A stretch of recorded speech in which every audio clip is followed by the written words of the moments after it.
Hey guys, welcome to my YouTube channel, The Old Ultra Runner. I'm your host, Jay Tynert.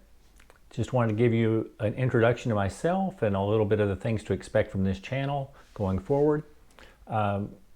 Basically, I'm a runner who's been running for over 30 years. I've been doing ultras since 2003, so I guess that's been 18 years. As to date, I have done 49 marathons and 40 ultra marathons with distances, of course, from 5K up to 48-hour races. I like the timed races. I have found over the last few years that that's kind of a niche that I do a little better in. Sorry, a little bit better with the light there. I'm hoping to be able to share some tips. Early in my career, as a runner, I was getting hurt all the time. It seemed like I'd get in a marathon and then I would be injured and miss several months or a few months before I could run again.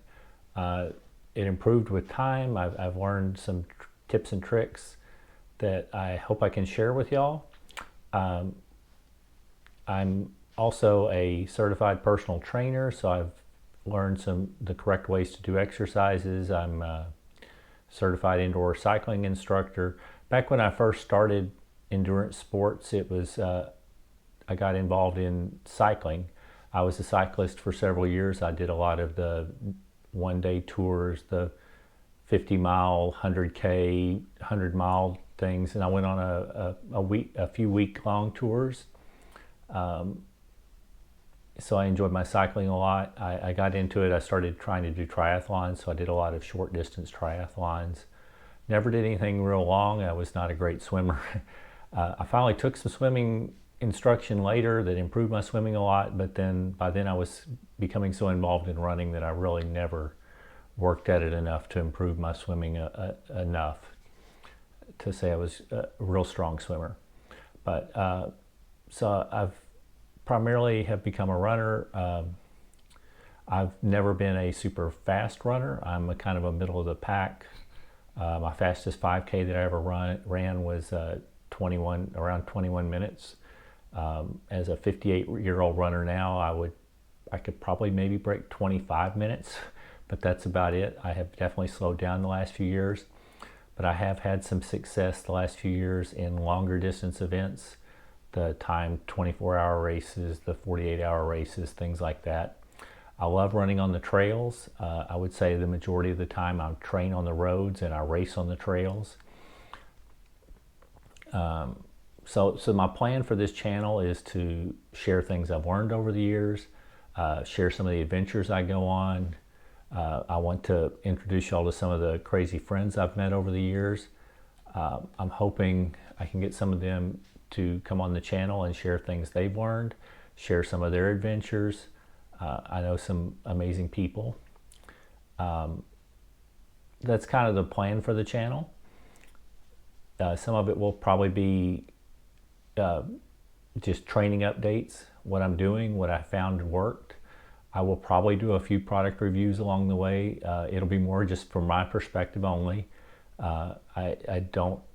I have never been given product for anything. I don't anticipate I will be. I'm just give my honest reviews, and it'll be what works for me. Not everything works the same for everybody. That's definitely true in nutrition. It's definitely true with running shoes. For instance, for me, when I was getting injured all the time, I had a big transition where I switched from running with high stack shoes to low stack shoes. The whole Born to Run stuff that happened in 2009. Well, I had started looking at it before Born to Run came out, ways to lessen the impact on my knees, and I had a problem in my ankle over the years that kept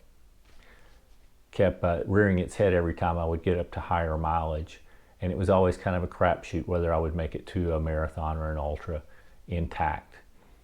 Well, I ended up going through a process where I changed my running form. I started running in lower drop shoes, And my injuries from repetitive stress injuries has pretty well, for the most part, gone away.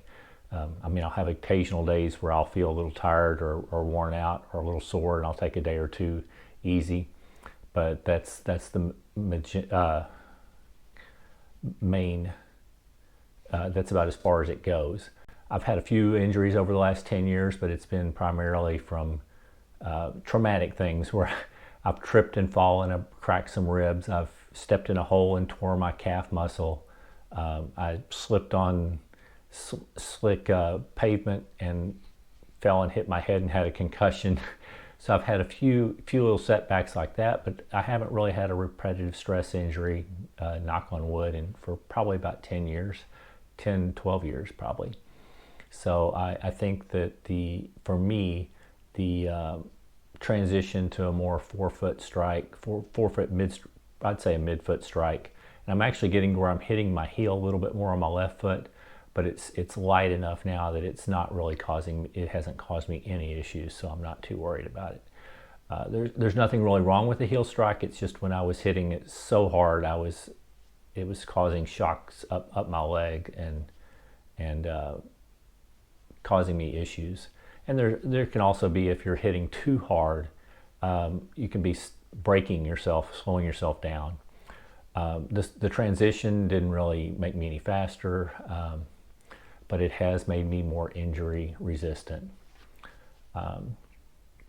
Anyway, so I would like to share just some of the things I think I've learned over the last 30 years, things I've actually learned over the last 10 or 11 years, like how to prepare for my timed races, what you should bring, what you should think about as far as eating, what you should do to support yourself, those sort of things. Other than that, I'll just share some of the things that I've done each year. What I've done, I'll probably have a review video of what I did last year. I'll keep reporting on things I'm doing now and going forward. And that's kind of my plan for the channel. I hope you find some interest and are interested, and will check out a few of my other videos. And I hope to see you on the channel in the future. Thank you.